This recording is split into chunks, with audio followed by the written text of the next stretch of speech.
Pessoal, bom dia. Estamos aqui reunidos em mais uma aula aqui do Black Finance. Hoje nós vamos contar com a presença do Alexandre Krakowski, que é CFA, ele é Head de M&A da ABG Brasil e também sócio fundador da Fingo. Ele vai bater um papo com a gente, dar uma continuidade na aula passada e dar a introdução à valuation. Ale, a palavra está contigo. Boa, valeu. Obrigado, Gabriel. Bom, tudo bem, pessoal? Então, vocês já tiveram uma aula de introdução ao valuation, uma outra com a parte de indicadores financeiros, introdução ao M&A, né? E outra parte com indicadores financeiros, DRE, o que são ali os principais contas. Então, hoje a gente vai passar uma introdução ao valuation, então contar todas as principais metodologias e fazer alguns exercícios práticos aqui também. Então, tá uma aula que está bem interessante. Eu vou até projetar minha tela aqui, minha apresentação. Estava falando que o fundo aqui de casa já tem umas fraldas, estou começando a perder aqui o escritório do home office virar um quartinho de bebê. Então, a aula de hoje, introdução ao valuation, né? Então, como que você olha as principais ferramentas para avaliar uma nova empresa, um novo negócio, um novo dia, ou seja, uma ação. Então, a ideia da aula de hoje é, de fato, trazer essas principais ferramentas. Como que está a agenda de hoje? Então, um breve histórico aqui da Fingo, do que a gente já tinha passado lá atrás, né? Um recap dessa introdução ao M&A. Racional de aquisições, por que as empresas fazem as aquisições? A gente já falou um pouco de motivação na primeira aula, então aqui a ideia é aprofundar. Então, por que elas fazem essa avaliação e como que isso passa a impactar em termos de valor, né? Quanto que ela vai pagar. Vocês estão me ouvindo com fone?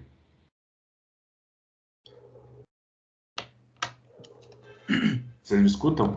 Eu ouço muito bem. Sim, tá Tudo certo, Ale. Pô, então eu vou com esse fonezinho aqui que fica mais legal. Mais claro, né? E aí, então, passar um pouco racional. Pô, por que eu vou lá fazer uma compra de uma empresa, né? O que isso vai agregar de valor? Como que é o racional de preço que eu posso pagar por aquele negócio? A gente vai passar por algumas metodologias, então que é o item 4. E aí metodologia porque você tem várias formas de fazer o valuation, né? Então, o mais comum que o pessoal gosta bastante é o fluxo de caixa descontado, uma avaliação por múltiplos. Mas quando a gente fala de valuation, acaba sendo uma combinação de várias metodologias. Então, o que cabe dentro de cada um dos negócios? A gente aprofunda um pouco mais no fluxo de caixa descontado, tem um tópico aqui sobre taxas de desconto e a gente finaliza com um resumão aí da aula de hoje. Então, a aula, acho que é uma das aulas mais interessantes aqui, porque a gente começa a falar de fato de valor e como chegar nesse valor das empresas, nesse valor dos negócios. Um breve histórico, eu já passei nas aulas anteriores, então o Gabriel fez uma bela introdução. E aí eu deixo meu contato aqui, então @alexandre.krakowski, vocês conseguem me encontrar lá e também mandar outras perguntas. E aí a gente vai batendo um papo aí sobre M&A, certificações. Então estou sempre bem disponível lá no Instagram. E a Fingo, então a gente fez essa parceria aqui com a Black Finance, a gente fica muito feliz de poder incentivar aqui os estudos do mercado financeiro, preparar os profissionais para entrar no mercado. Eu convido vocês também para conhecer a Fingo, então a gente tem vários outros cursos especializados. Então, @fingo.plus. Sem mais delongas, de começar a aula de hoje, a gente tinha falado, né, os principais deals, um monte de empresa abrindo capital, fazendo IPO, e tudo isso num cenário que a gente viu nos últimos anos, de crescimento, né, ou de redução das taxas de juros, das empresas crescendo os investimentos, começando a ir atrás de M&As, e o M&A ele deixou de ser uma estratégia, algo pontual, algo que você falava, pô, vou buscar, aparecer um novo negócio, e aí a empresa começa a avaliar, para as empresas começarem a ter dentro de casa uma área especializada de M&A, né? Então tem um movimento muito grande nesse último ano das empresas contratando uma área de M&A interna. Tem empresas que eram muito grandes, não tinham foco disso lá atrás, né? O foco sempre foi crescimento orgânico ou indo abrindo loja por loja, ou indo expandindo estado por estado, cidade por cidade, e agora elas passam a ter essa área interna e várias assessorias financeiras, né? Sejam bancos, sejam boutiques, seja uma parte de contabilidade, a parte jurídica, elas vêm para apoiar todo esse processo de M&A. Por que as empresas fazem, então, essas aquisições? Então, esse gráfico aqui, ou esse diagrama, ele é bem interessante, porque a empresa, basicamente, ela tem duas opções. Então, ela recebeu um capital excedente da operação, começou a gerar lucro, deu resultado, o que ela faz com esse dinheiro? Pode fazer duas coisas, né? Ou investir ele em novos projetos, ou simplesmente distribuir para os donos, pagar dividendo para os acionistas. Como que ela vai escolher entre um ou entre outro aqui? Eu vou pagar dividendo, ou pagar todo o lucro que eu tive na empresa, eu vou redistribuir para os sócios. O sócio, né, ele vai pegar esse dividendo, e aplicar em algum ativo financeiro. Então, imagina, você tem uma ação que paga dividendo, você recebeu o dividendo, você vai pegar esse dividendo e aplicar no CDI, reinvestir em mais ações da empresa, comprar uma outra ação. Então, você pega esse recurso que foi dado e você investe ele em outros investimentos financeiros.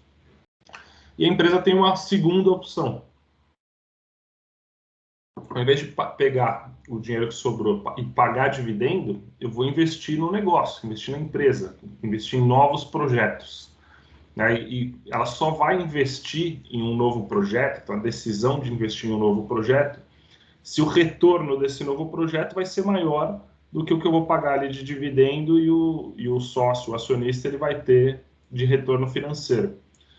Então, eu vou escolher fazer um investimento que eu tenha uma rentabilidade mais alta do que eu pegaria esse dividendo e investiria em ação, investiria no CDI. Então, de pegar a Selic, já passou de 2 dígitos. Se eu falar que eu tenho um retorno líquido aí de 10%, então, entre pagar dividendo e eu ter um retorno de 10%, eu vou investir em um projeto e eu espero ter mais do que 10% nesse novo investimento. Então, aqui a gente começa a criar o conceito de taxa de desconto. Então, sempre que eu vou avaliar um projeto, uma aquisição, uma nova empresa, eu quero ter uma rentabilidade mais alta do que o que eu teria se eu fosse investir aqui num ativo sem risco, né? Ou numa taxa de juros. Então, aqui a gente começa a criar, né, um conceito de taxa de juros, de taxa de desconto. Então, sempre que eu vou investir em um novo negócio, investir em um novo projeto, eu vou querer ter um retorno maior do que esses 10%. E tem algumas metodologias para calcular qual que vai ser essa taxa de desconto. Então, a empresa ela é financiada pelos acionistas e pelos devedores, né, pela dívida. Então, vocês lembram lá da última aula, né, o balanço patrimonial. Ela tem aqui de um lado os ativos, do outro lado os passivos e o patrimônio líquido. Então, todos esses ativos da empresa, ou a própria operação, ele é financiado por capital de terceiros. E aí você vai ter um banco aqui, um empréstimo, e capital próprio. Aí você vai ter aqui os acionistas. E aí uma ponderação entre o custo de capital desses dois caras é o que vai dar a taxa de desconto. Já vou antecipar aqui para vocês, isso chama WACC, que é o Weighted Average Cost of Capital, ou custo médio ponderado de capital. Então, do português seria o CMPC, mas como é mercado financeiro, o pessoal gosta das siglinhas em inglês, todo mundo usa o WACC. Se alguém falar CMPC, o pessoal até trava, não vai nem entender o que você está falando. Então, a taxa ponderada de desconto, aqui descrito pelo WACC. Então, seguindo, né? Por que mais alguém faria uma aquisição? A gente passou as principais motivações lá também na primeira aula. E tem um fator interessante, né? Que são as chamadas sinergias. E o que a sinergia ela nos mostra? Então, eu vou fazer a avaliação de uma empresa, cheguei aqui na avaliação da empresa B. Empresa A vale 60 milhões, a B vem de 60 aqui até 90, então ela vale mais 30 milhões. as duas empresas combinadas valeriam 90. E aí aquela palavrinha sinergias, ela faz com que a soma das partes, ou A mais B, né, ou 1 mais 1, ele seja maior do que 2. Então a gente está falando que 1 mais 1 nesse caso ele é 3, 1 mais 1 é 4, né, que é a chamada sinergia. O que é essa sinergia? Pô, as duas empresas, cada uma tem uma área de back-office, uma área de contabilidade, vamos juntar essas duas áreas em uma só? Ou uma tem um cliente, a outra tem outro, vamos vender o produto de uma para o cliente da outra, o meu produto para o seu cliente. Então você passa a ter um aumento de faturamento, uma redução de custos, então as chamadas sinergias. Então eu vou pagar pela empresa B 30 milhões aqui, que é o que ela vale de resultado, só que na minha mão ela vale esses 20 milhões aqui adicionais. Então, a empresa, para mim, vai ser interessante fazer esse investimento, que eu vou pagar 30 e vou levar 50, né, que é o 30 mais o 20. Ou eu posso até pagar aqui um valor um pouco mais alto, então vou pagar 35 para o comprador e vou levar uma empresa que vale 50, então eu estou ganhando, nesse caso, 15 milhões. O vendedor está ganhando 5 milhões, né? Que a empresa dele vale 30, ele está ganhando mais 5 do que ela vale no longo prazo, na perpetuidade. Então, aqui ela também cria uma estratégia de valor, então sempre passa a ser interessante comprar outras empresas, porque para o vendedor ela tem um valor, na sua mão ela vale mais.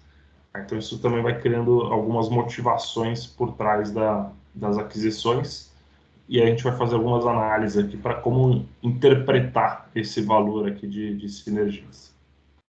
Como construir uma tese de investimento? Então, eu coloco aqui na tela para vocês os 9 passos para a construção desse investimento. Então, vou fazer uma nova avaliação, vou comprar uma empresa, vou comprar uma ação. Esses 9 passos, eles te dão toda a interpretação do que é o negócio, né? De como construir essa tese, como montar uma apresentação sobre o negócio. E ele cobre desde a parte financeira até a parte estratégica, até como que é o funcionamento da empresa que está sendo adquirida. Qual que é o passo a passo aqui, né? Começando pelo histórico. Então, a empresa hoje ela fatura 100 milhões. Mas como que ela fez para chegar até esse faturamento? Ela fez aquisições de outras empresas, ela foi expandindo. Como que é o resultado dos últimos 3 anos do negócio? Então, a gente tem aqui o histórico de fato da companhia. Sempre que você vai fazer uma avaliação, você está olhando para o futuro, mas o futuro, de certa forma, ele é um reflexo do que aconteceu antes, né? Se a empresa ela sempre gerou resultado, a tendência é que ela continue gerando resultado para frente. Se ela nunca gerou resultado, a tendência é que ela continue queimando caixa para frente. Como que você equilibra isso e vê o histórico e consegue traçar um futuro diferente para a empresa, né? Ou colocar as premissas que aquilo vai ser diferente. Então ele é uma ótima referência, mas ele não é cravado na pedra que aquilo que aconteceu lá no passado vai continuar acontecendo para frente.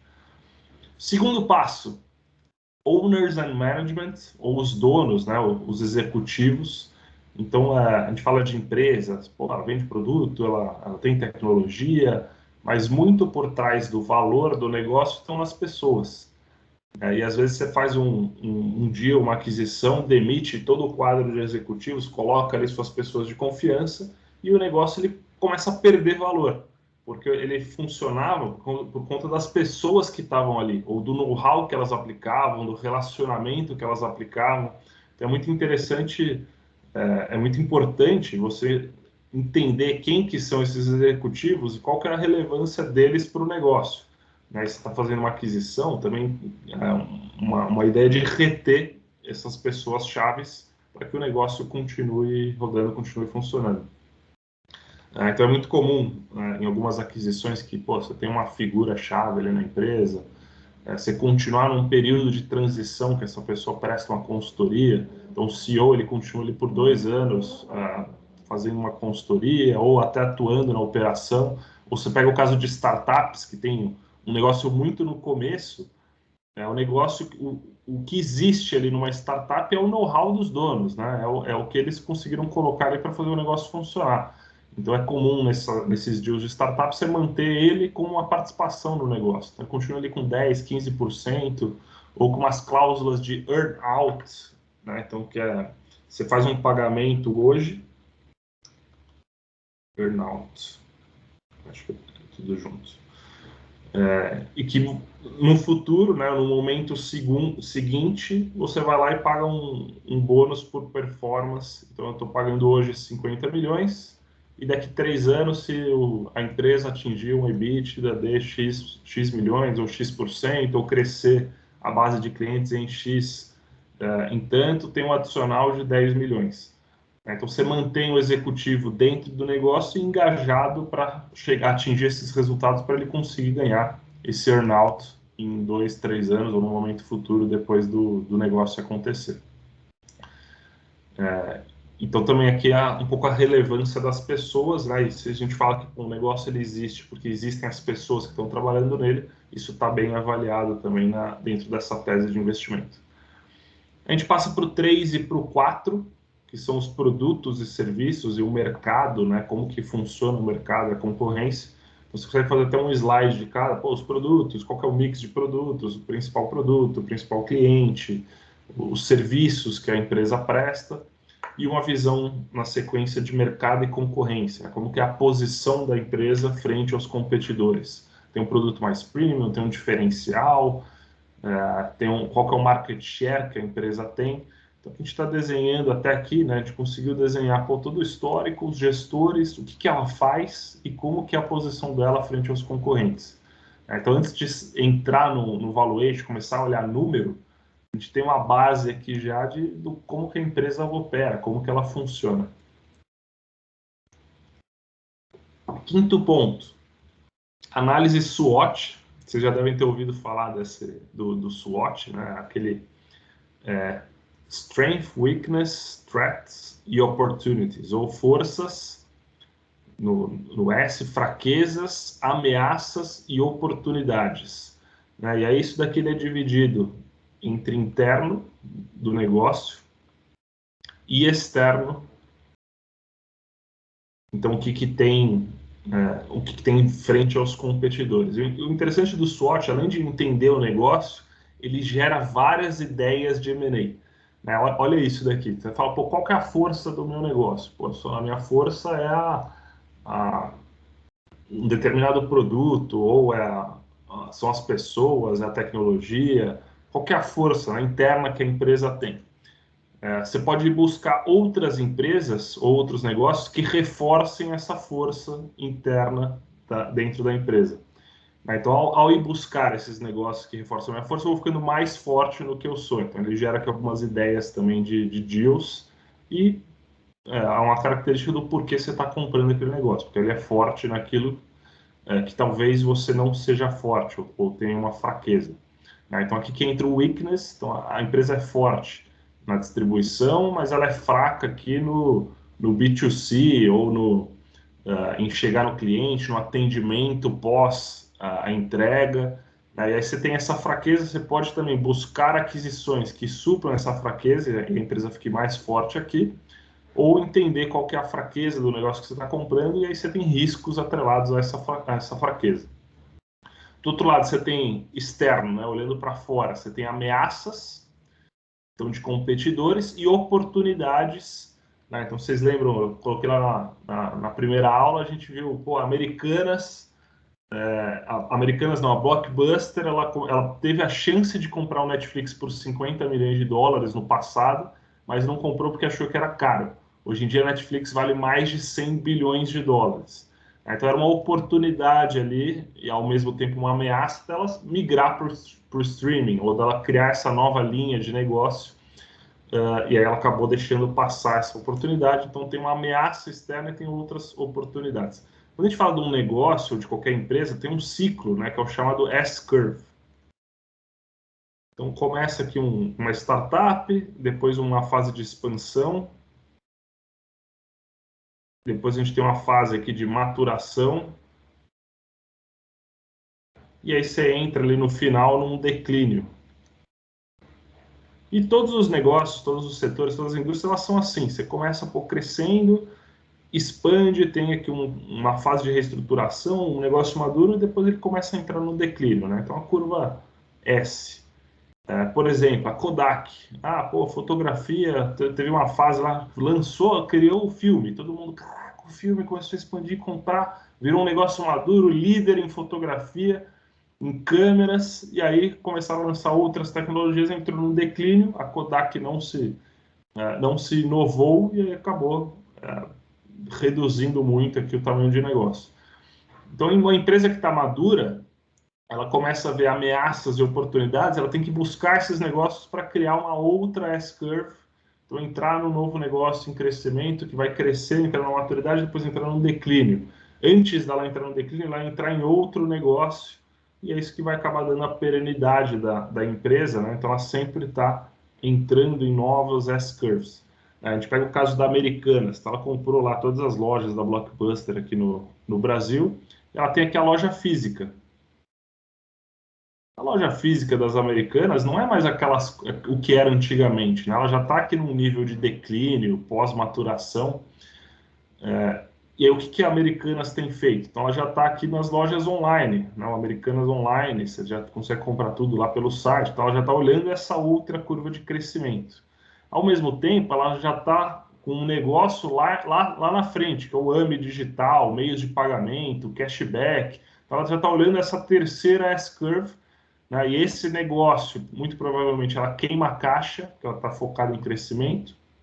Aqui, talvez seja um negócio que se pague, tenha um resultado, e hoje, né, a loja física é onde onde ela está gerando caixa ainda, mas já está fadada, que é um declínio. Então, você tem um negócio principal que financia aqui esses outros negócios em crescimento. Então, é interessante que a estratégia da Americanas é olhando, né, um pouco essa visão de ameaças, oportunidades. Então, ele também gera várias fontes e várias ferramentas de M&A, de novos negócios. Seguindo, a gente parou aqui na quinta avaliação, o sexto, fatores de risco. Então, qual que é o risco do negócio? Como que eu vou projetar aqui o crescimento ou o futuro? O que pode acontecer nesse meu faturamento, dado aqui tudo que eu avaliei de mercado, de concorrência. Então, como vai ser as margens dos meus produtos? Eu tenho possibilidade de ir aumentando as margens ano a ano, ou a competição é muito forte, a tendência é uma guerra de preços e as margens da companhia caírem. Estou migrando aqui para o online, as margens do online são mais baixas, né? Você tem uma concorrência maior no mundo digital do que você tem ali numa loja física, numa conveniência. Então, você tende a ter uma redução de preços no futuro, mas ela também tem um aumento de volume, você atinge um público maior. Então, quais são esses outros fatores de risco? E além desse risco de negócio, aqui entra uma parte muito importante que vai ser avaliada na diligência, que são os riscos de processos trabalhistas, de processos tributários. Então, você pega um negócio aqui, às vezes a empresa tem um processo ali que tem chance de perda, uma contingência que pode ser maior do que o próprio valor do deal.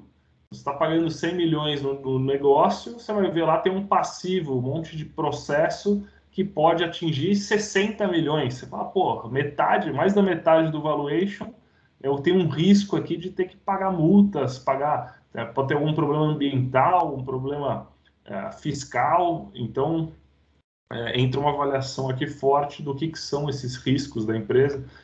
Tem muitos outros riscos novos aqui, né? Você fala o próprio ESG, então, que eu comentei do ambiental. Ele é um que tem sido cada vez mais visto e ele entra aqui como um downside no valuation. Se a empresa não tem, ela está suscetível a tomar multas, a ter problemas por conta aqui de não ter esses fatores.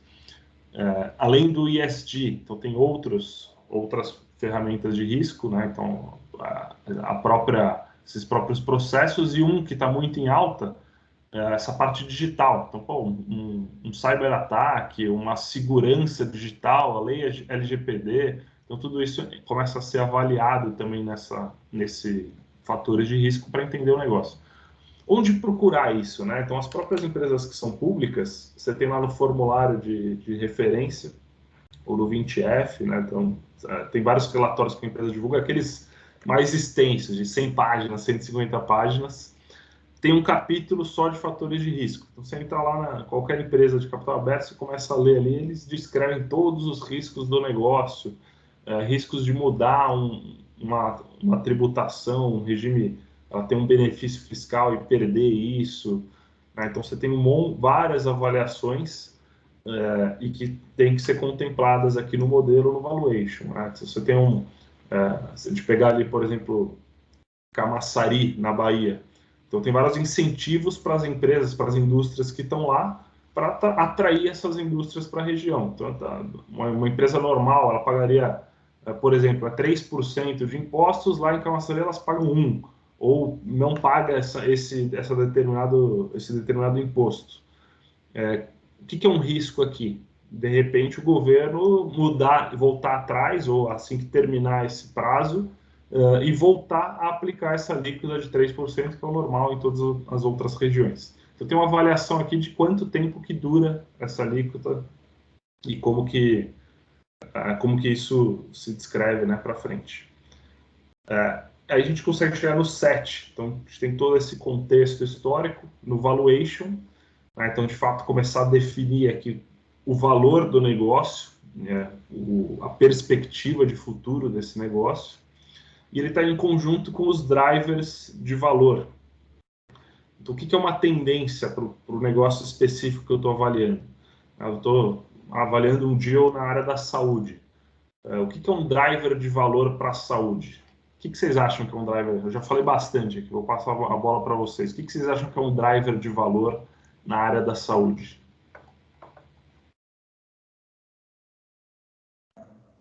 Telemedicina. Boa. O que mais? A penetração de de telemedicina ou de novas ferramentas digitais na saúde.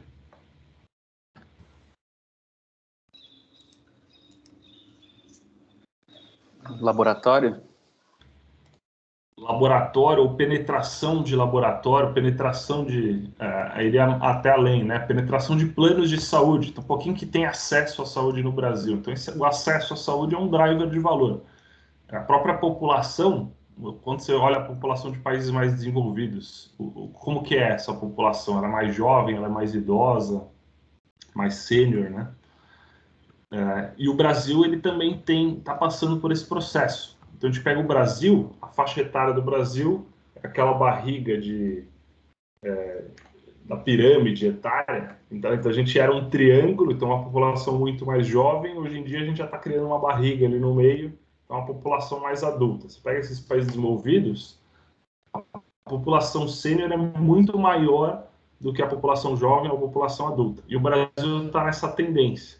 Então, o envelhecimento da população, e uma população mais sênior, ela consome muito mais medicamentos, muito mais a área da saúde.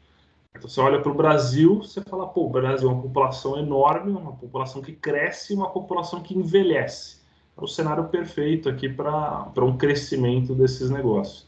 E vocês comentaram um laboratório, né? Você pegar as principais empresas de capital aberto, DASA, Fleury, Hermes Pardini, todos esses laboratórios de capital aberto, hoje eles têm 25% do market share. Né? O restante são laboratórios independentes, são empresas familiares. Então, 75% hoje do mercado, ou esses outros 18 mil laboratórios, são oportunidades, e você vê a cada dia essas grandes empresas, Fleury, Hermes Pardini, comprando esses negócios, porque você tem uma perspectiva de futuro de crescimento e você tem um mercado extremamente diluído. Então, todo dia a gente vê uma nova transação na área da saúde. O próprio Redditor, que fez o IPO, foi o maior IPO, né, desses últimos 2 anos. Já estão pensando em fazer uma outra oferta de ações. Eles estão olhando para esse crescimento. Então, um mercado que cresce e um mercado cheio de oportunidades e pouco concentrado. Né? Então, isso é um driver que passa a ser interessante. E aí o final, então o último step, chegar na conclusão, né, e definir, pô, dado isso, quanto que eu vou pagar pelo deal, quanto que vale esse negócio. Metodologias de valuation. Então, eu trouxe aqui algumas, então, são 5 metodologias aqui na tela, e é muito comum o valuation você criar esse daqui, que é o chamado playing field, um campo de futebol. Você tem um range de valor para cada metodologia, e aí você tem uma ideia do quanto que a empresa pode valer. Então, o primeiro deles, fluxo de caixa descontado. Então, a gente vai projetar todos os valores da empresa e trazer a valor presente. E a gente chega aqui num range de valor. O que é interessante, né, do fluxo de caixa? Pô, você tem flexibilidade, você consegue colocar sinergia, você consegue colocar as suas premissas, mas ele está muito relacionado às premissas que são colocadas, né? Então, o famoso garbage in, garbage out, né? Se eu coloquei lixo dentro das premissas, dentro do modelo, vai sair um resultado que não tem, que não reflete a realidade. Então, ele está muito atrelado a essas premissas, mas você consegue capturar as especificidades da companhia. O segundo, múltiplos. E aí, múltiplos é interessante porque ele dá uma referência de mercado. Então, se eu pegar a Fleury, quanto essas empresas negociam hoje na Bolsa, então negocia, por exemplo, as 10 vezes o valor da empresa por EBITDA. A minha empresa, a empresa que eu estou avaliando, ela tem 100 milhões de EBITDA, eu faço uma multiplicação simples, né? Então, os comparáveis, eles negociam a 10 vezes EBITDA, a minha empresa tem 100 milhões de EBITDA, aqui é EV sobre EBITDA, eu faço a multiplicação direta, então já sei que o negócio pode valer 1 bi. Mas eu tenho outros múltiplos, né? Uma empresa que negocia a 2 vezes, outra que negocia 3 vezes. Né? Então, você vai tirando uma média, uma mediana, e a gente consegue chegar aqui num range de valor.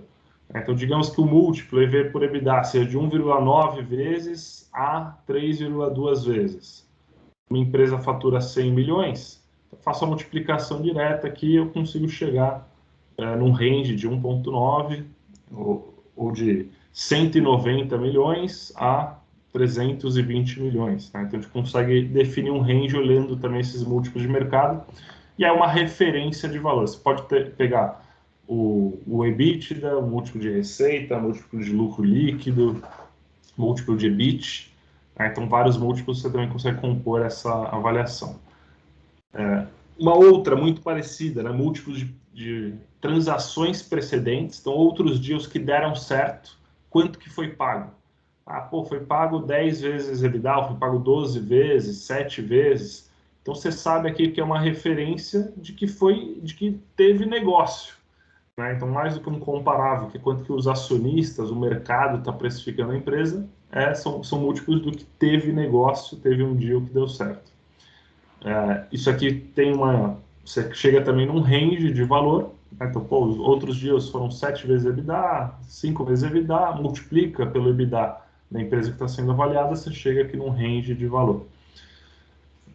Problemas dessa metodologia, né? Você está olhando para um deal que às vezes o cara tinha uma sinergia muito mais alta, ou era um contexto econômico, né? De 2, 3 anos atrás, que estava em crescimento, tinha muita liquidez no mercado, ou era uma situação de estresse. Então, você tem as especificidades de cada deal, mas aqui também, de novo, é uma referência de valor. O 4, então, aqui são 2 valuations que eu trouxe aqui, qualitativos, são bastante utilizados nessa parte de startups, e que você, com uma startup, bem no começo ali da vida delas, né, ela não tem histórico, não tem dados financeiros, é difícil você projetar um futuro para ela que tem muitas incertezas. Então, você avalia aqui um questionário de itens qualitativos, né? Então, você tem 5 fatores e 6 fatores, aqui dependendo do método, que você vai avaliar o time, o tamanho da oportunidade, as perspectivas de crescimento da empresa, os riscos atrelados, e você consegue chegar também num range de valor, então, com uma parte mais qualitativa, né? Interpretando o relacionamento que essa startup tem, a força dos fundadores, e assim por diante. E por fim, o book value. Então, a gente tem lá o balanço patrimonial, né, os ativos, os passivos e o patrimônio líquido. Então, se eu fizer os ativos menos os passivos, eu chego aqui no book value, no valor de livro do patrimônio líquido. É uma referência, né, se eu fosse liquidar a empresa, eu vendo todos os ativos, pago todas as contas, sobrou aqui um valor. Então, é como você fazer essa venda, né, precificar os ativos ao valor de mercado e os passivos ao valor de mercado, fazer a diferença, a gente chega aqui num valor patrimonial, ou num valor de livro da empresa, né? Então, pode ser o valor contábil direto ou fair market value, então, que seria o valor justo dos ativos, o fair market value dos ativos menos o fair market value dos passivos. E costuma ser um valor menor do que os outros valuations, porque aqui você está olhando meio que um valor de liquidação. Vendo tudo, pago todas as contas, sobrou tanto. Então, uma referência aqui mais para a liquidação da empresa, e que seria quase que o mínimo que ela pode valer. Quando você fala um fluxo de caixa olhando para frente, a tendência é que ela continue crescendo e isso valha mais a valores de hoje. Aqui tem uns prós e contras de cada um, então não vou me estender aqui, mas o principal, né, o fluxo de caixa, você consegue ter flexibilidade, então ele tem esse aspecto de você conseguir precificar esse futuro, e é o que de fato faz sentido, né? Pô, eu quero pagar o que eu vou conseguir receber na frente, né? Então, é um que dificilmente você vive sem, os outros eles acabam virando uma referência. Fluxo de caixa, né? Ele é ser muito sensível às premissas, então está bem calibrado aí a relação das premissas. Os múltiplos e transações, então eles são rápidos, fáceis, né? Você consegue ter na hora um valuation. Então, pô, estou avaliando um negócio, tá, quanto que é o EBITDA dele? 20 milhões, o múltiplo de mercado é 10, o negócio vale 200. Então, de forma muito rápida, com uma conta simples, você consegue ter uma ideia de valor do negócio. Então, esses são os principais pontos positivos. No caso de transações precedentes, você tem uma ideia do que teve deal, do que deu certo. Mas os contras é que você limita muito. Mas estou olhando um múltiplo de mercado, tá? Mas é a empresa versus o mercado, como que ela é, você não tem sinergia, não tem projeção. Então, esses dois aqui, eles viram uma referência e o fluxo de caixa é o que vai direcionar as decisões de fato. Então, aprofundando no fluxo de caixa descontado, fazer uma pergunta simples aqui para vocês. Então, o que vocês preferem? R$100 hoje ou R$100 daqui a um ano? Eu vou pegar R$100 e dar para vocês. Você prefere receber R$100 hoje ou R$100 em dezembro? Hoje. Eu quero R$100 hoje. Hoje? Qualquer um vai falar. Com certeza hoje. Com certeza hoje. Eu quero receber hoje, pô, lá na frente nem sei se você vai me pagar. Então, R$100 hoje, ele vale mais do que R$100 daqui a um ano. Isso aqui acho que ficou claro para todo mundo. Uma outra pergunta, R$100 hoje ou R$102 daqui a um ano? O que vocês preferem? Isso aqui é 0,2%. Isso é 2%. 2%. Eu acho que, olhando para o cenário, eu prefiro ainda hoje, porque a inflação está comendo o meu dinheiro, então vou ter muito menos do que isso. Boa, então, pô, inflação, a própria Selic, né? Pô, tem 2 dígitos se eu aplicar ali num CDI, eu prefiro ter hoje 100, aplico esse dinheiro, ele vai valer mais lá na frente. E essa conta continua. E a gente chega numa taxa de desconto, que é o chamado WACC, que a gente vai aprofundar aí lá mais um pouco nos próximos slides. Digamos que seja um WACC de 10% para facilitar a conta. Então, 10%, R$100 hoje ou 110 daqui a um ano. Isso aqui é uma taxa que eu sou indiferente, então para mim tanto faz eu receber 100 hoje ou 110 daqui a um ano, para mim o dinheiro ele vale a mesma coisa. Ou 110 daqui a um ano, se a gente jogar mais 10%, vai valer 121 daqui a 2 anos, ou no ano 2. E aqui ano 0. Então eu coloquei mais 10%, no ano 2 vale 121. Então eu sou indiferente entre receber 100 hoje, receber 110 daqui a um ano, ou receber 121 daqui a 2 anos. Mas para mim esse dinheiro ele vale a mesma coisa em termos de hoje. E o fluxo de caixa ele tá totalmente baseado por trás disso, por trás do valor do dinheiro no tempo. Então eu prefiro, quanto antes eu recebo, esse dinheiro ele vale mais. Então quando a gente vai fazer uma avaliação de fluxo de caixa, como que eu coloco eles na mesma base, né? Então só para fechar a conta aqui. Então eu tenho 100 hoje, daqui um ano eu tenho isso aqui vezes 1 mais 10%. Então isso aqui vai ser igual a 110. Se eu quero fazer a conta ao contrário, então isso aqui eu estou falando que o valor presente vezes 1 mais a minha taxa de desconto, vou chamar ela aqui de R, é igual ao valor futuro. Opa, valor futuro. Se a gente inverter essa conta aqui, então o valor presente é igual ao valor futuro sobre 1 mais a minha taxa de desconto. Então se eu recebo 110 lá na frente, descontando a 10%, eu vou chegar aqui em 100 hoje. Então essa daqui é a formulinha, né, de você levar o dinheiro de hoje para o futuro ou trazer o dinheiro do futuro para hoje. Se eu estou no ano 2, eu já vou colocar, a gente já vai aqui para baixo na fórmula, né? Então hoje eu recebo 100, ele vale 100. Ano que vem eu recebo 100, eu desconto por eu recebo 110, né? Eu desconto por 1 mais 10%, ele vale 100 hoje. No ano 2, se eu recebo 121, eu desconto por 1 mais 10% duas vezes, ou 1 mais 10% ao quadrado, ele vai valer 100 em dinheiros de hoje. Então a gente está colocando todos na mesma base, ou pegando esse fluxo futuro e trazendo a valor presente ou a dinheiros de hoje. E como que vai funcionar então o fluxo de caixa descontado? Então vou ver quanto que a empresa vai gerar nos próximos anos. Então, ela vai gerar 100 no ano 1, vai gerar 200, depois 300, depois 400. Quanto que vale, qual que é o valuation dessa empresa? Tudo que ela vai gerar de valor nos próximos anos, descontados a hoje, ao valor que eu estaria indiferente aqui entre receber hoje ou pagar hoje pelo negócio ou receber esse fluxo lá na frente. Então a gente vai descontando cada um desses fluxos pela taxa de desconto. E a empresa, né, quando você fala de uma empresa, ela tem um conceito de perpetuidade, ou de continuidade do negócio. Então a empresa ela vive para sempre, ela continua vivendo, mesmo que você morra lá, você vai ter o herdeiro, vai ter a continuidade depois do negócio, então ela tende a continuar existindo para sempre. Então ela vai gerar esse fluxo até o infinito aqui, crescente, e aí você desconta tudo a valor presente, você chega no valuation do negócio.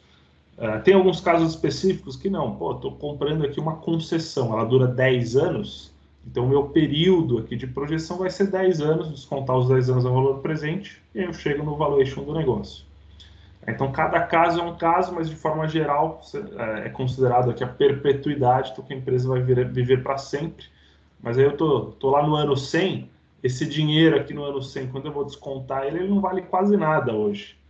Então eu vou descontar pela taxa ali, hoje lá na frente ele vale 1.000, hoje aqui vai valer 1, vai valer um valor muito baixo, porque ele está perdendo o valor. Quanto mais no futuro, menos ele vale a valores de hoje. E tem uma outra fórmula aqui que é importante, que é meio que a simplificação disso tudo aqui. Se eu estou na perpetuidade, uma simplificação dessa perpetuidade, para não precisar calcular 1.000 anos ou infinitos anos, tem uma formulinha matemática, então, que é esse valor aqui. Então, no ano 4, eu sei que o valor da perpetuidade daqui para frente, ou desse ano 4 aqui para frente, ele vai ser o fluxo de caixa do ano 4, vezes 1 mais G, ou o fluxo de caixa do próximo ano, aqui G com uma taxa de crescimento, então vai crescer 4% no próximo ano, 4% ao ano na perpetuidade, dividido pela taxa de desconto, que é os 10%, menos G, então que é menos esses 4% de crescimento na perpetuidade. O que a gente está fazendo aqui, então estou pegando tudo isso que vai crescer lá na frente, e dividindo, ou esse próximo fluxo, dividindo por WOC menos uma taxa de crescimento constante, então vai crescer 4% ao ano até o infinito, a gente chega aqui no valor da perpetuidade no ano 4. Então ele é uma simplificação desse fluxo, tá? Então tem aqui o ano 5, 6, infinito. Essa formulinha, vocês vão ver se você fizer o cálculo no Excel, vai dar a mesma coisa. Então é o valor presente da perpetuidade, ou todos esses fluxos futuros. E aí a gente está aqui no ano 4, né? Então tenho que descontar de novo esse fluxo que surgiu aqui a valores de hoje. Então aqui embaixo, né, se pegar a setinha, vai ser esse valor aqui do ano 4, a perpetuidade do ano 4, dividido por 1 mais a taxa de desconto elevada a 4. Então, quanto que é o valuation do meu negócio? São esses 4 anos que eu projetei, trazidos ao valor presente, mais a perpetuidade. A partir do ano 4 eu apliquei aqui um crescimento constante, trazido também a valor presente. Dúvidas aqui? Acho que a gente pode também aprofundar no Excel, mas o conceito é esse, né? Então o dinheiro ele vai perdendo valor ao longo do tempo, a gente desconta para trazer tudo a valor presente, a gente tem um valor aqui do negócio. A soma dos dois vai ser o valuation, o enterprise value do deal.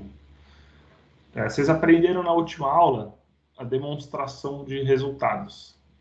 O que parte aqui da receita, então que é de fato onde você recebe, você paga aqui um imposto sobre as vendas e tem devoluções. Aqui é seu custo para produzir ou para vender.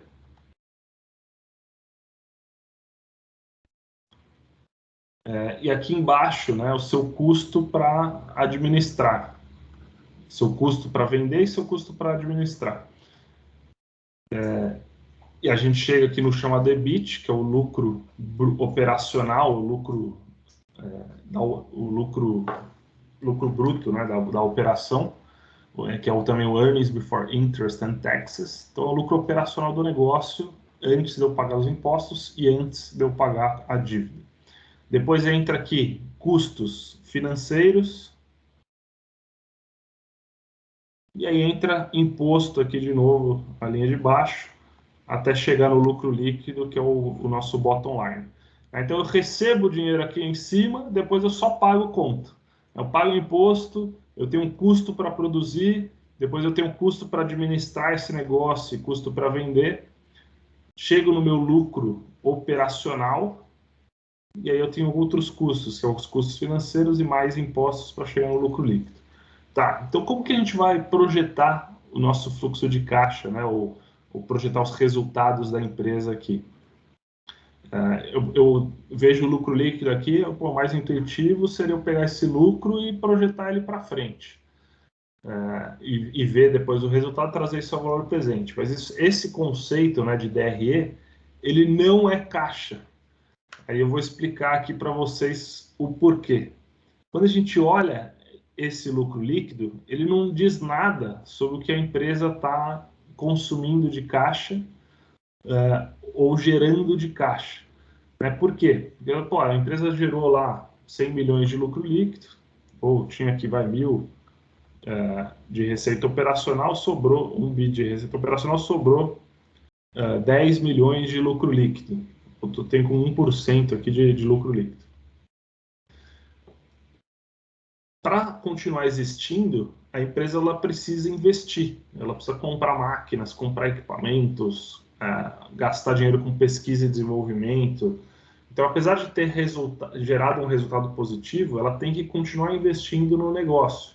Esse investimento, vocês viram na última aula, ele não aparece aqui na DRE, ele vai aparecer lá na demonstração de fluxo de caixa. O investimento ele também é conhecido como CAPEX. Uma outra conta que não está aparecendo aqui é o capital de giro. E o capital de giro, então, ele vai aparecer ali no balanço patrimonial. Então, esse cara aqui aparece na demonstração de fluxo de caixa, esse aqui aparece no balanço patrimonial. Então, capital de giro, quanto que a empresa tem de estoques, mais contas a receber, menos o contas a pagar. Quanto mais a empresa cresce, mais ela vai precisar comprar estoque, né? Adquirir produtos para deixar no seu estoque ali para vender. Maior vai ser essa contas a receber que ela tem dentro da estrutura.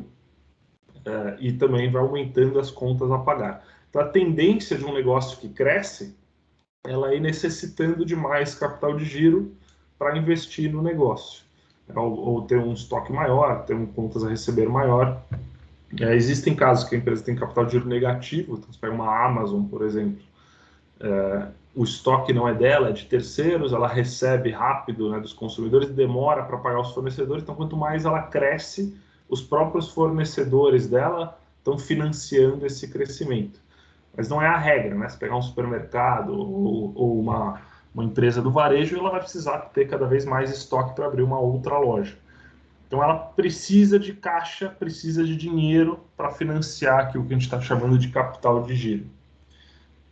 Uma outra conta que não aparece aqui nesse lucro líquido é a depreciação e amortização, ou D&A. O que tem nessa depreciação e amortização? Então, imagina que você comprou um carro. Hoje você pagou, sei lá, 100 mil reais num carro. Que o carro popular, hoje em dia, já deixou de ser popular há muito tempo. Né? Você vê o preço dos carros populares, está 80 mil reais, 70 mil reais. Tá surreal o que a gente vive de inflação.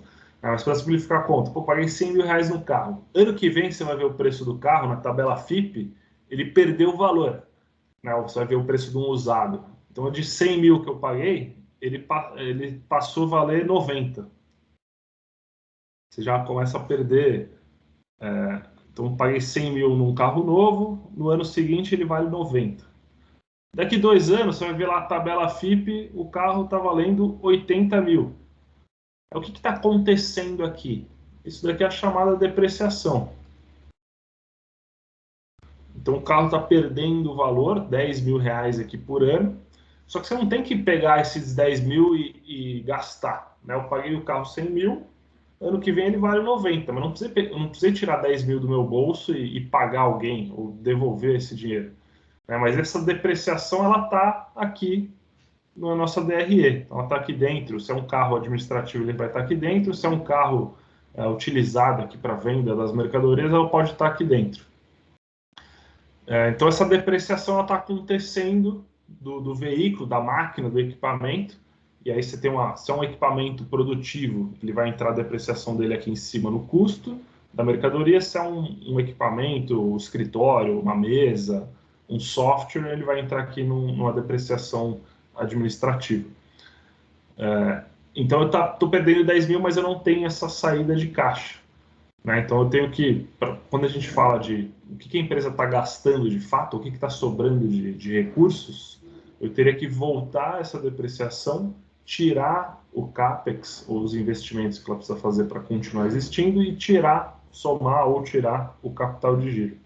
Então, com base nessa DRE, a gente faz alguns ajustes para chegar no fluxo de caixa e no que a gente vai projetar para chegar aqui no valor da empresa.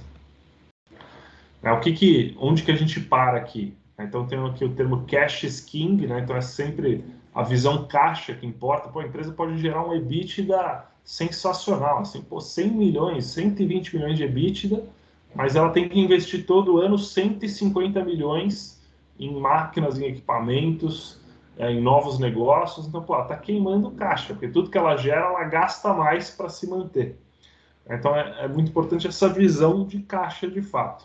Como que a gente transforma essa DRE aqui do lado esquerdo em caixa? Né? Então, a gente vem até o resultado operacional, quanto que o negócio gera, e aí, independente de como ele se financia, independente de depois a gente segura aqui o que ele paga de impostos, e passa ele aqui para o lado. Então, tem o EBIT aqui em cima, o resultado operacional.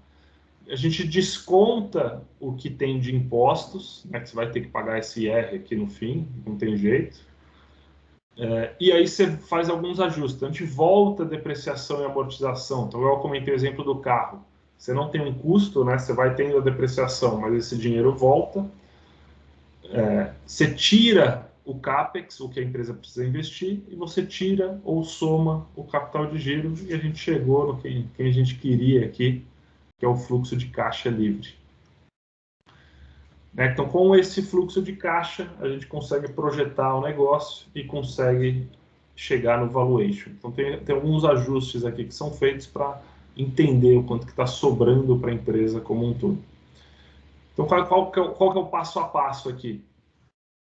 Estudar os drivers da empresa, estudar esse histórico, estudar a competição, aí sim partir para o Excel, né? Projetar esse fluxo de caixa livre, projetar ali a DRE, ajustar ela para chegar em fluxo de caixa, determinar qual que vai ser o WACC, ou a taxa de desconto desse fluxo, determinar o crescimento na perpetuidade, se é uma empresa que cresce para frente, para sempre, e aí trazer tudo isso a valor presente, a gente tem o valuation do negócio. Então, para ficar mais fácil, eu trouxe uma planilha aqui de exemplo.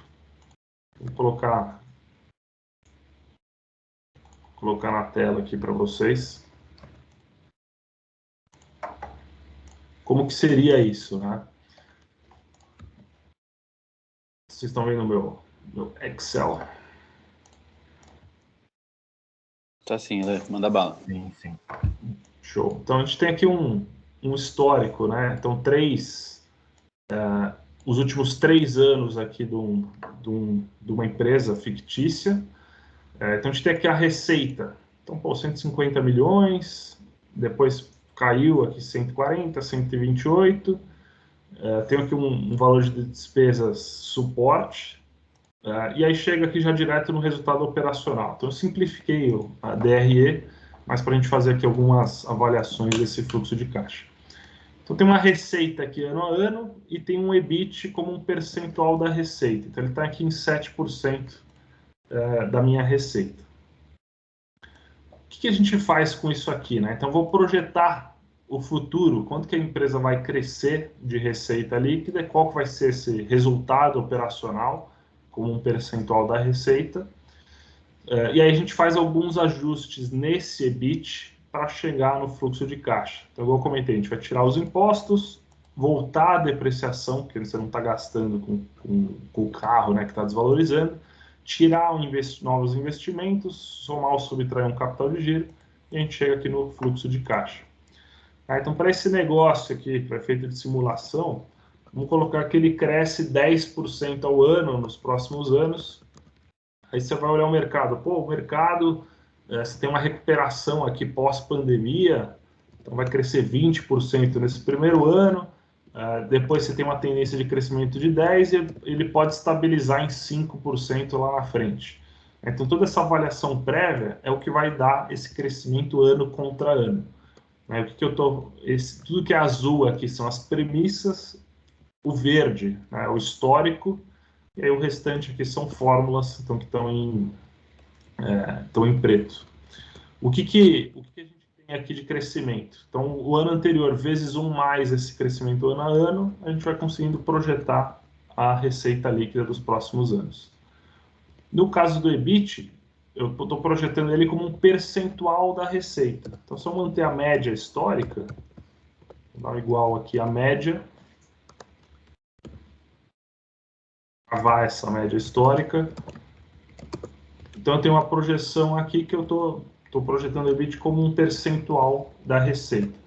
Mas é um mercado, a gente viu, tem uma competição acirrada, né? Então, você teria uma tendência de perder, por exemplo, 0,1% de margem por ano. Então, o mercado vai ficando cada vez mais competitivo.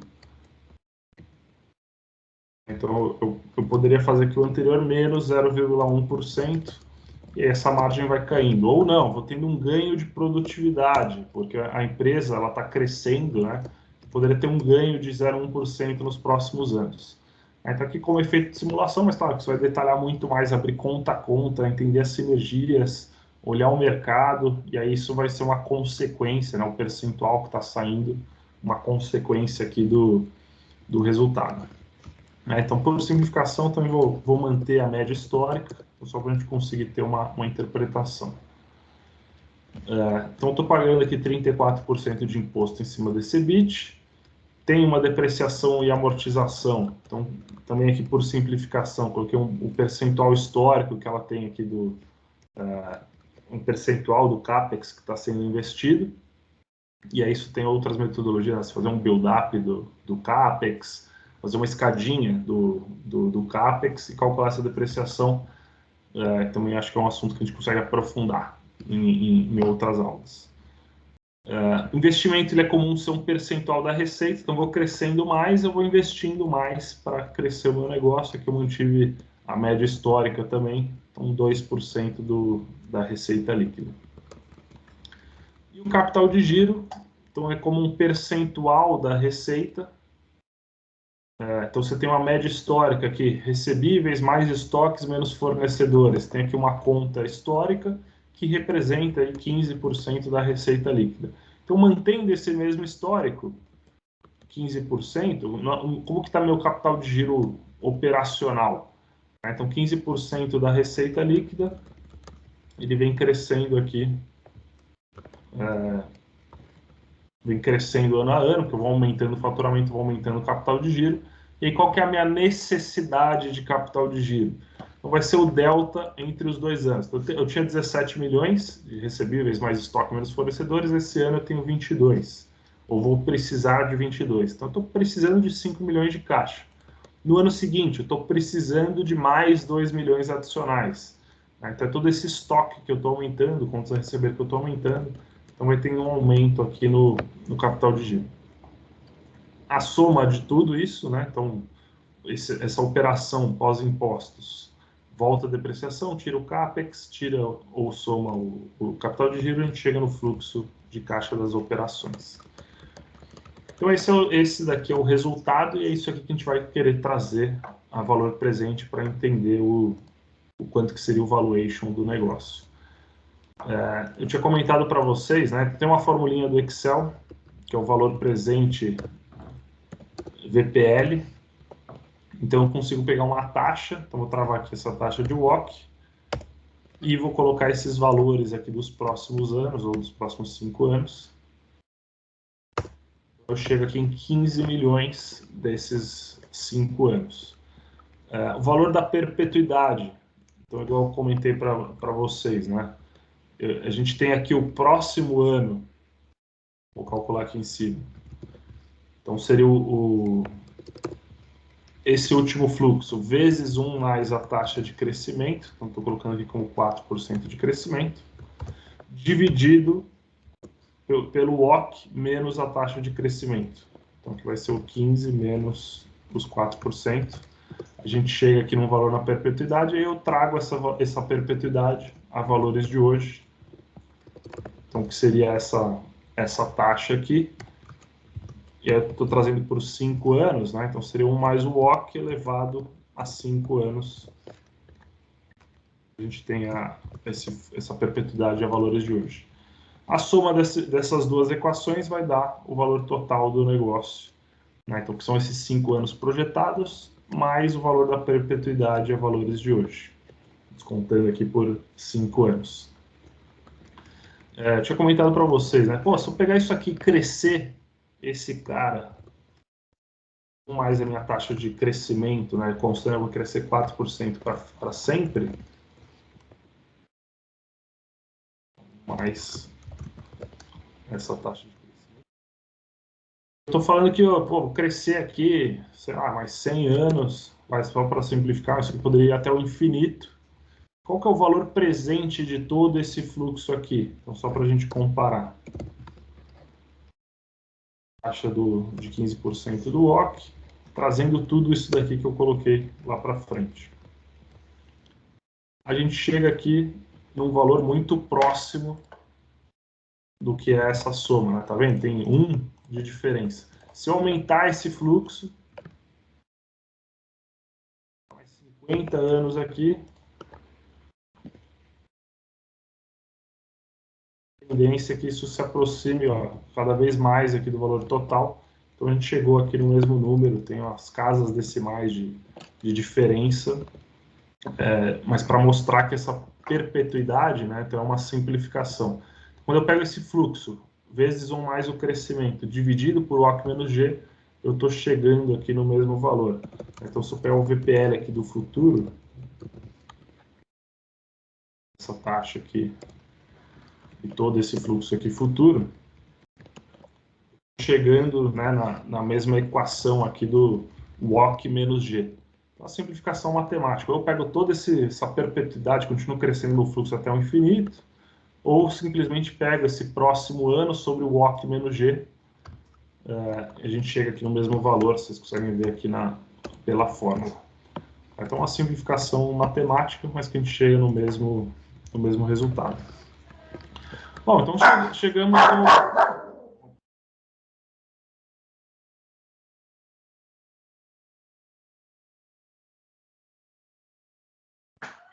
Bom, então chegamos aqui no valor do negócio total. Então deu 50 bi e 700.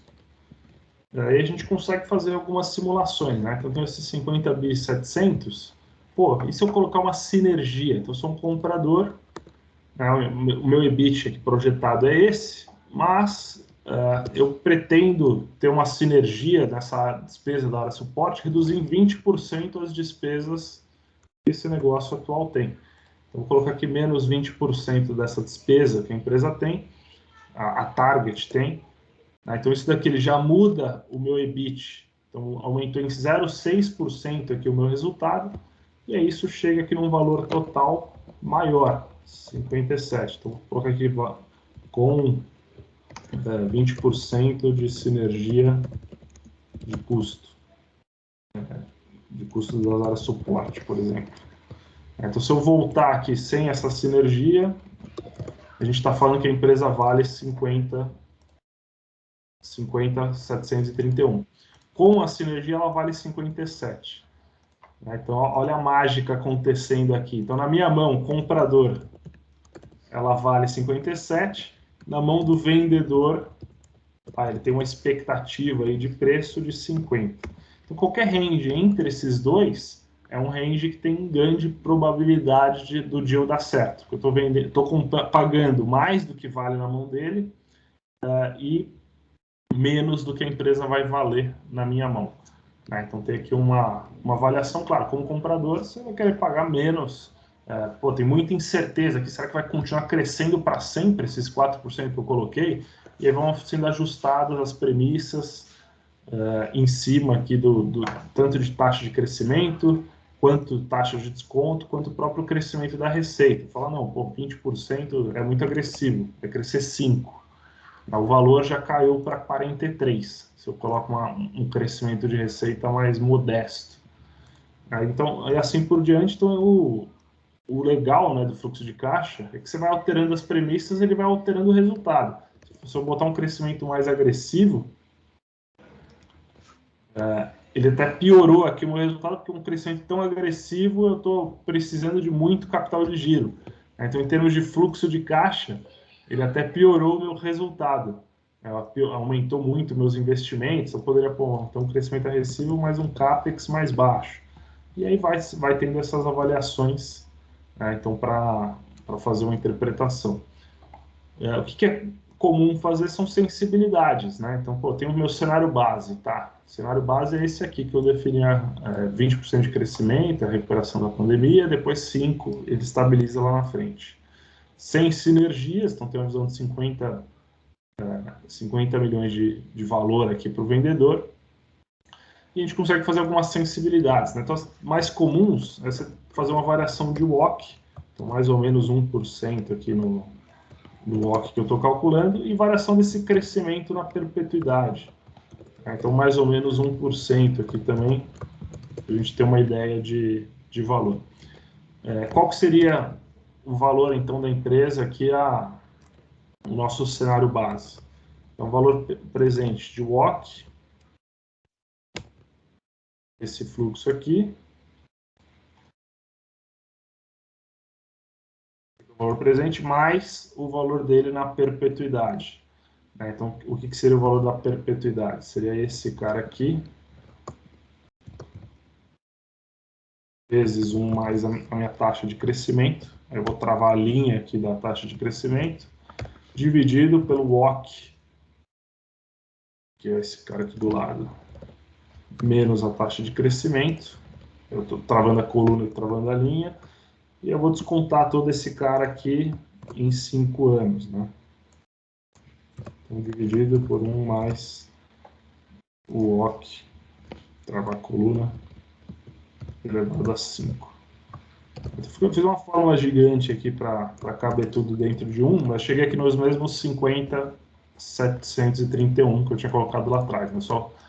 E aí tá essa fórmula aqui, ela está relacionada a esse WOC e esse G na perpetuidade.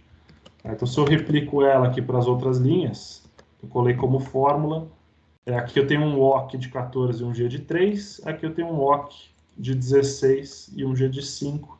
Ele calculou esse valor presente para vários cenários de WOC e vários cenários de crescimento. Para ficar mais bonitinho, a gente poderia colocar aqui uma formatação de cores.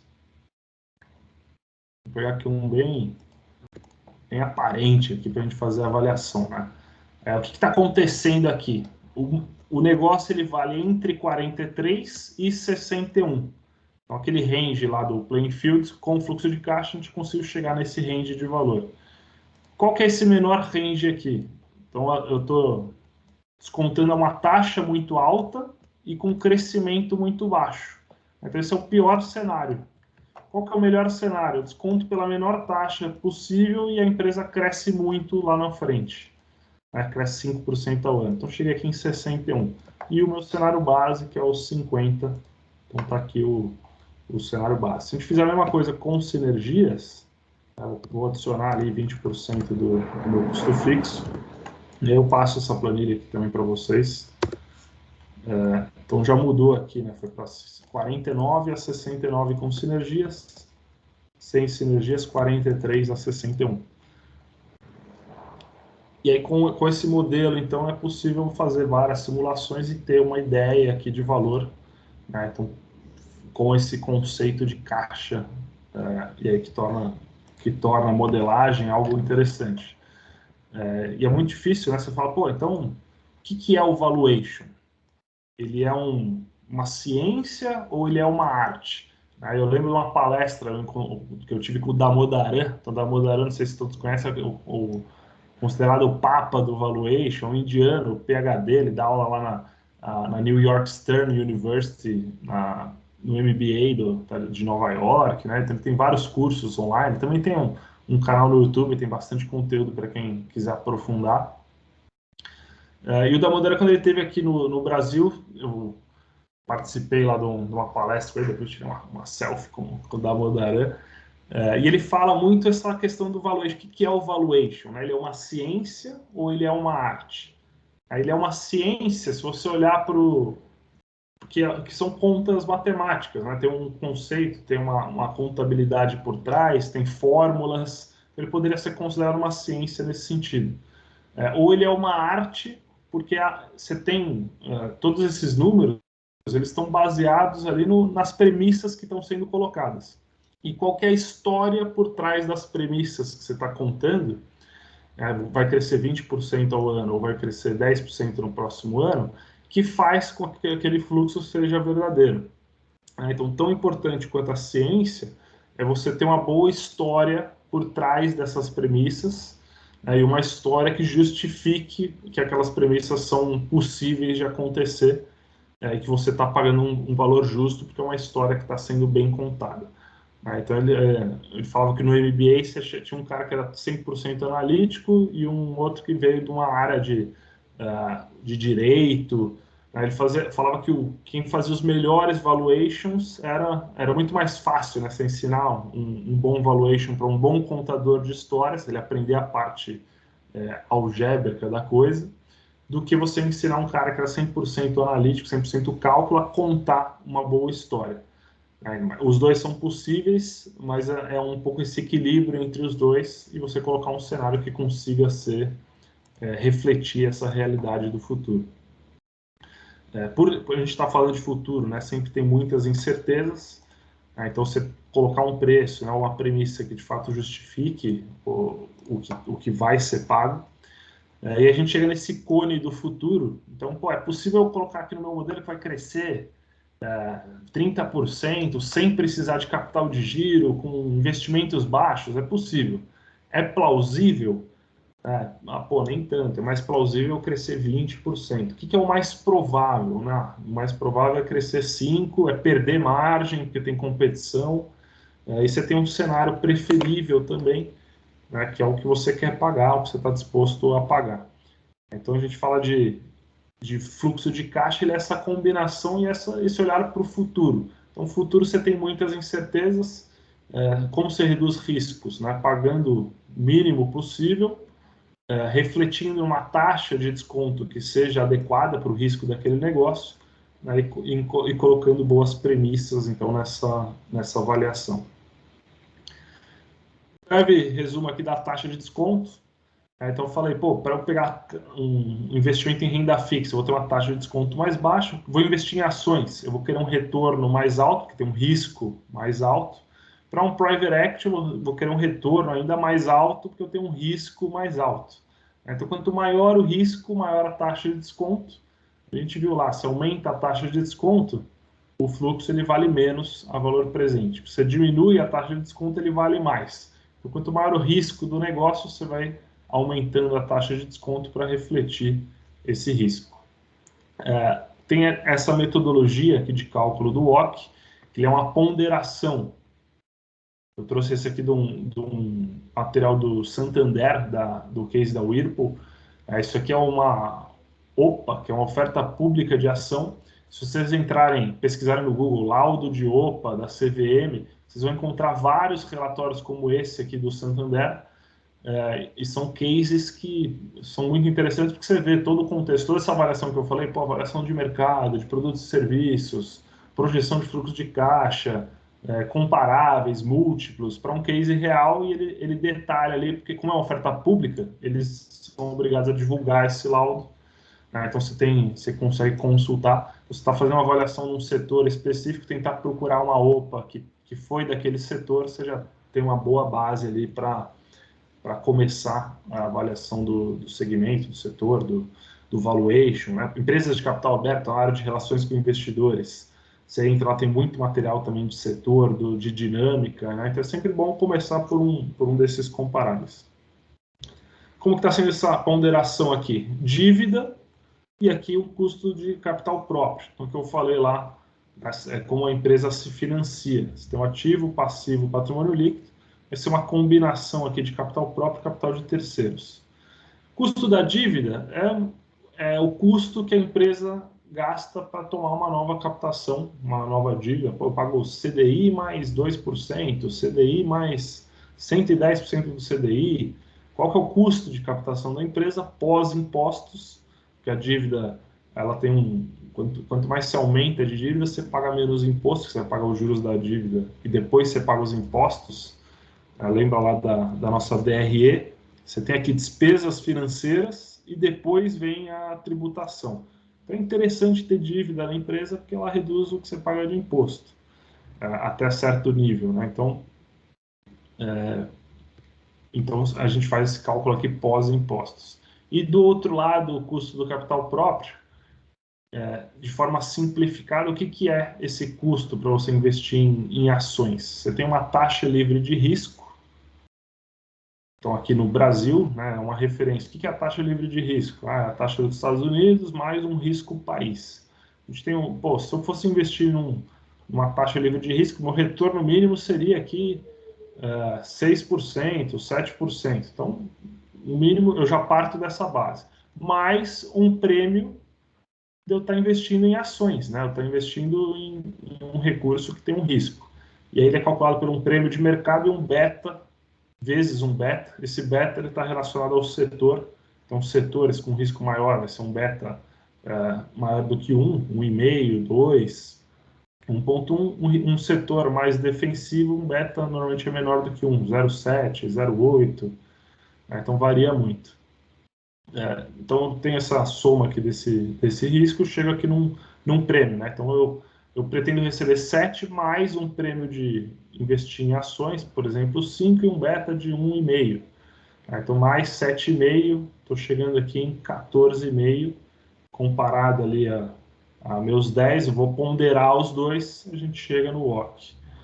Tem todo um detalhamento nesse material do Santander, outros materiais, então esse aqui o racional de cálculo, a fonte que ele utilizou para chegar em cada um desses fatores.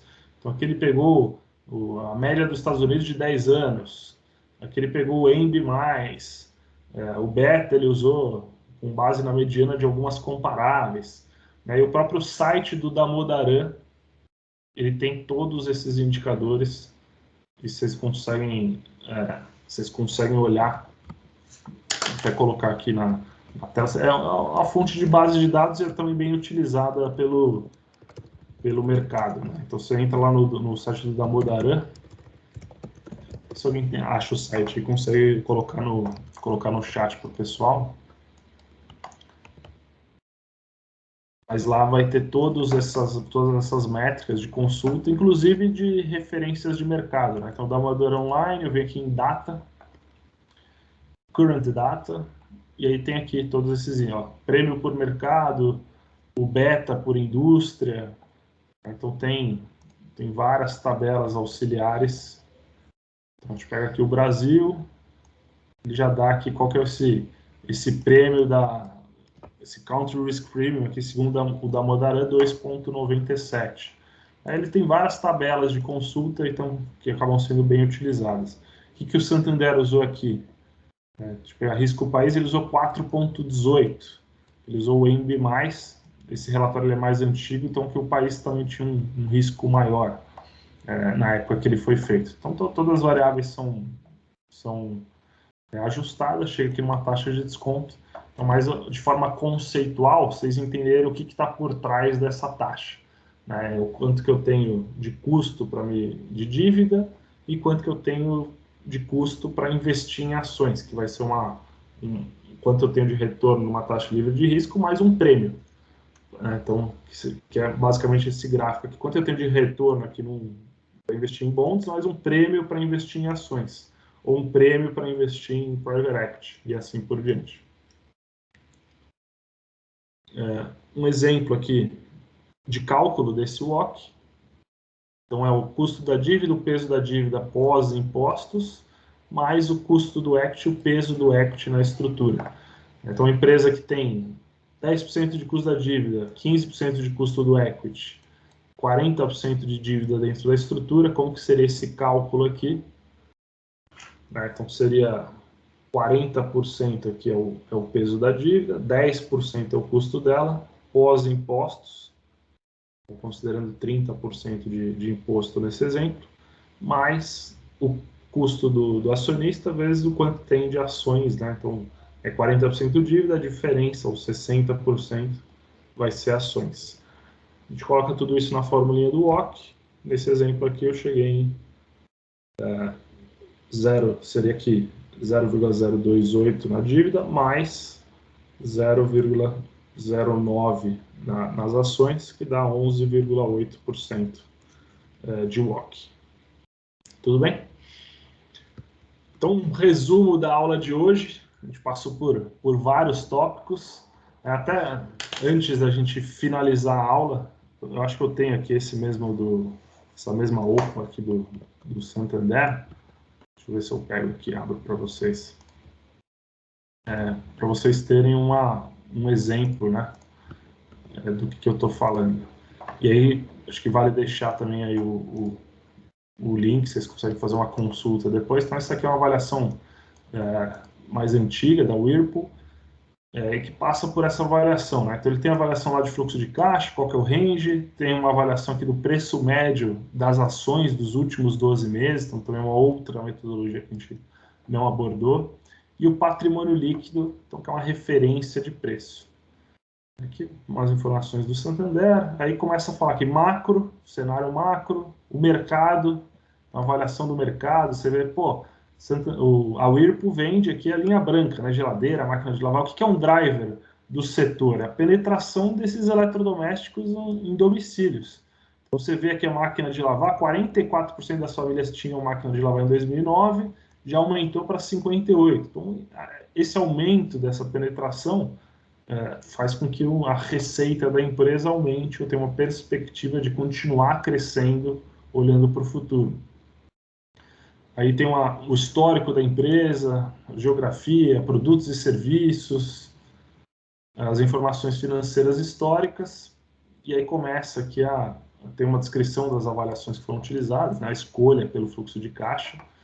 E aí o que o Santander fala? A gente acha essa mais apropriada porque mostra o crescimento e particularidades da empresa. Normalmente é sempre a que é considerada.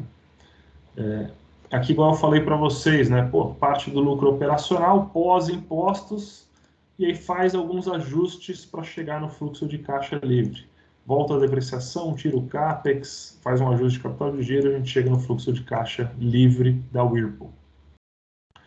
As premissas do valuation, né? Como que vai ser a receita, o que vai fazer a receita crescer, o que vai fazer os custos mudarem.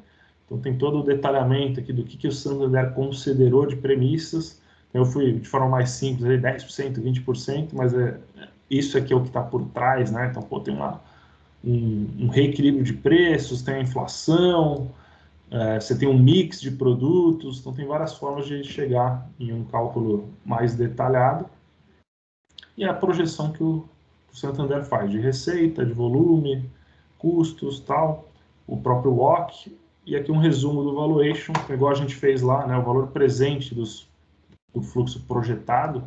Aqui ele projetou 10 anos, né, 3, 6, 7, 8, 9, 10, ou 9 anos, mais a perpetuidade. Então, fez uma projeção de um fluxo futuro, mais esse valor na perpetuidade, que vai ser o último fluxo, esse 1,43 vezes 1 mais G sobre o WACC menos G.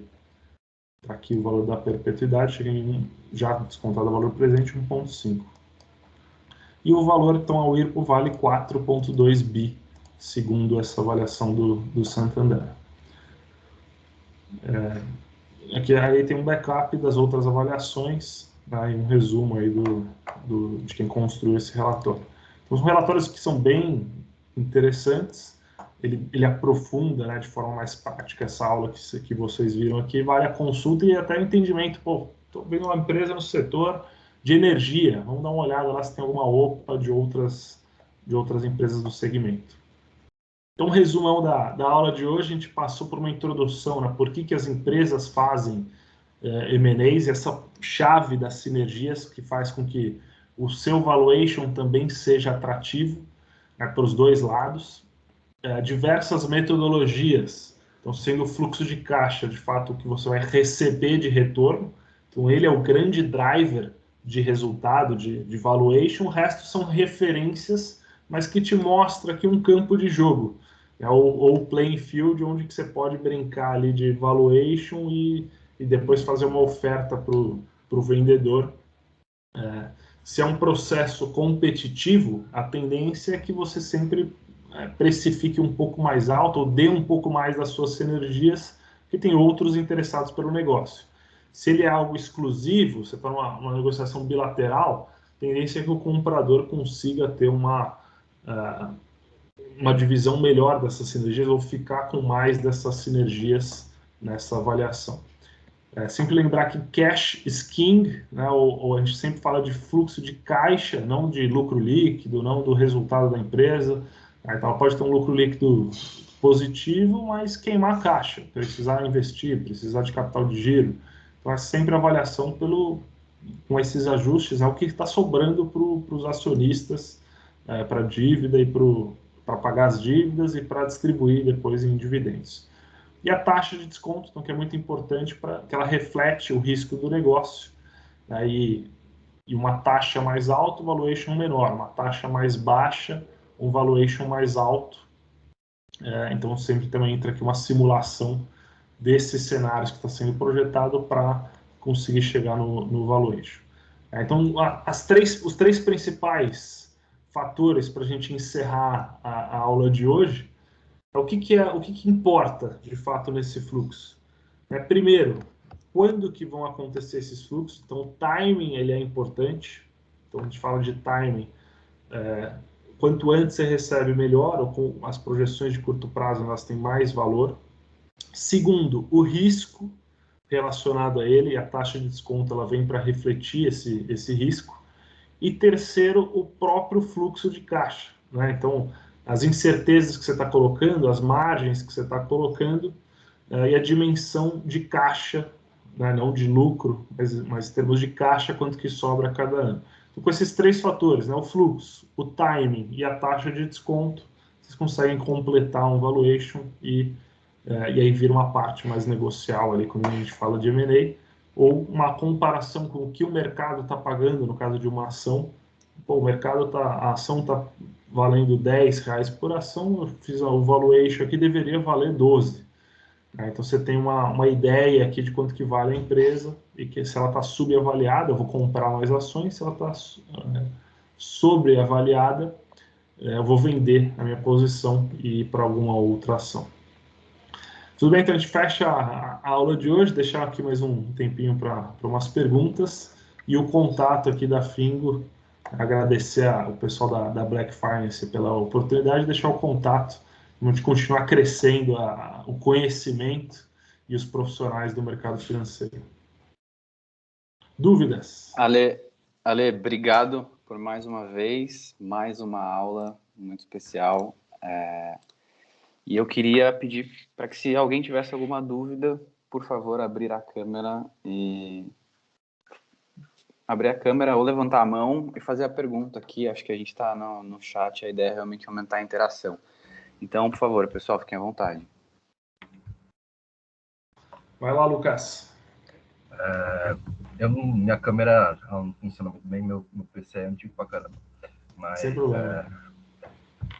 Quando a gente acha o valor total da empresa, a gente acha o Enterprise Value pelo WACC, né? Certo. Bom ponto, Lucas. Então, o que é o Enterprise Value, né? Quanto que eu vou pagar pelo negócio? Então, aqui a gente está chegando nesse chamado valor da empresa como um todo, o Enterprise Value. O que é o Enterprise Value? Ele é o Equity Value mais a dívida líquida. E a dívida líquida, ela é a dívida... Menos o caixa. Menos o caixa. Boa. Então, eu vou falar, vale 1 bi. E a empresa, ela tem 150 milhões de dívida e 50 milhões de caixa, ou uma dívida líquida, né, de 100 milhões, quanto que eu vou pagar para o acionista? Então, eu vou assumir a empresa, vou assumir a dívida dela, vou assumir o negócio como um todo. O equity, ou quanto eu vou pagar para o outro lado, vai ser, passando a dívida líquida para o outro lado, vai ser o Enterprise Value menos a dívida líquida. Ou o equity que eu estou pagando aqui vai ser 1 bi menos 100 milhões. Então, eu vou pagar, a empresa vale 1 bi, mas eu vou pagar para você 900 milhões e vou assumir essa dívida e assumir esse caixa. Assumir esses 150 milhões de dívida, esses 50 milhões de caixa, ou assumir essa dívida líquida de 100 para mim. Então, eu vou te pagar 900 e vou levar tudo que a empresa tem de dívida, e tudo que ela tem de caixa. Então, esse é o valor do equity. Se a gente pegar esse valor e dividir pelo número de ações, a gente chega no valor por ação. Então, se tem 1 milhão de ações, você divide isso aqui, ou tem 100 milhões de ações, vai chegar em R$9 por ação, por exemplo. Falando de ações. Então, é sempre importante ter essa diferenciação. Aqui a gente está falando de Enterprise Value. E se a empresa tem mais caixa do que dívida? Ela não tem dívida e tem 50 de caixa. Eu vou pagar ela vale 1 bi e eu levo ainda 50 milhões de caixa. Então, eu vou pagar para você 1 bi e 50. Eu vou aumentar aqui o valor que eu vou te pagar, porque eu estou levando uma empresa que vale 1 bi e estou levando um caixa um caixa líquido de 50 milhões. Tudo bem? Perfeito. Boa. Mais dúvidas?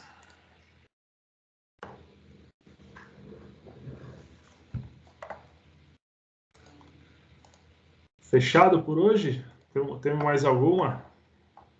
Pessoal, mais alguma dúvida? Na verdade, já quando o Ale estava a explicar, eu vi que ele já frisou a parte do ISG, porque eu estava para perguntar se eu podia substituir lá no checklist de 9 pontos eh, o Owners Management por ISG. Né? Porque para mim, né, pelo que eu entendi, faz muito sentido se você quiser fazer uma equivalência ou uma análise mais apurada, olhar as métricas que a empresa tem de ESG para substituir lá, porque para mim reflete muito toda a gestão da empresa. Boa, excelente. Esse é um ponto bem importante, cada vez mais em alta. Né? Como que você coloca o ESG dentro do valuation? Ou como que você faz ele refletir ali a avaliação?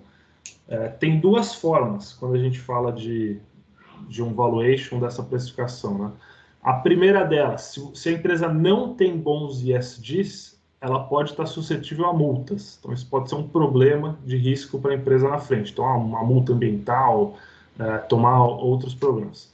O segundo aspecto, como você tem uma tendência de consumo ESG, você tem uma tendência de consumo por produtos saudáveis, de empresas com boas governanças, com diversidade. Se ela não tem isso, ela pode acabar perdendo clientes para frente.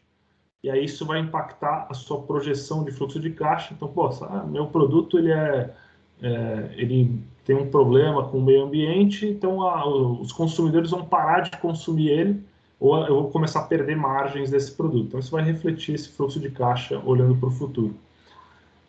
Então, tem esses dois fatores. Um, nas margens dos produtos, nesse consumo olhando para frente. E o dois, essa questão de contingências, de tomar alguma multa e de ter algum problema.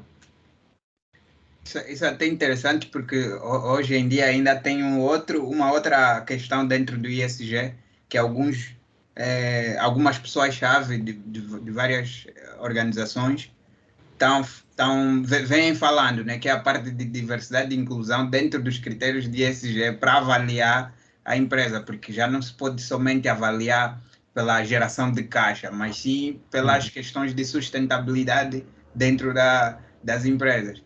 E você fala uma empresa que não tem diversidade, como que ela vai atender todos os públicos com o seu produto olhando para frente se ela não conhece? Uhum. Então, você coloca isso no valuation, ela perde mercado olhando para frente, versus outra que tem esse aspecto dentro de casa. De fato. E a Bloomberg até criou um índice que é um índice de diversidade racial, acho que é a Bloomberg Linha, em parceria com algumas instituições, e penso que daqui a mais um tempo, porque acho que surgiu ano passado, acho que depois vão começar a divulgar números e as empresas vão começar já a ficar preocupadas ainda mais, né, com esse aspecto. E isso impacta, né? Você fala, se tá todo mundo olhando e eu não tenho, Uhum. eu vou captar uma dívida, o banco não vai querer me emprestar, vai me precificar diferente. O acionista, ele não vai querer botar o dinheiro na minha empresa, vai querer botar na outra. Exato. Ele só tem um bolso. Onde que ele vai botar o dinheiro? Alguém que tem um benefício não só financeiro, mas para a sociedade, ou uma outra empresa que só vai ter um fluxo de caixa maior. Então, isso começa a pesar também nas decisões de investimento e a empresa vai captar dinheiro mais caro, mas que não tenha esses aspectos. Exato. Então, perfeito.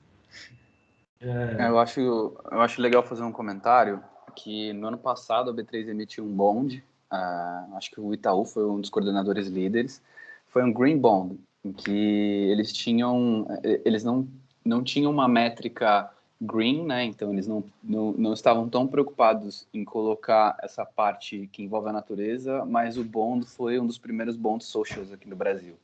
Então, eles tinham todas as métricas que, para aquela taxa de juros permanecer até o final, até ser efetivamente liquidado o bond, eles precisavam ter X% de mulheres no board, eles precisavam contratar gerentes e X% de mulheres. Então, eu acho que, e aí complementando também tudo que o Ale e o Alfredo trouxeram para a gente, muito, muito interessante. É uma tendência que cada vez mais a gente vai ver isso dentro dos M&As, dentro das emissões de dívida.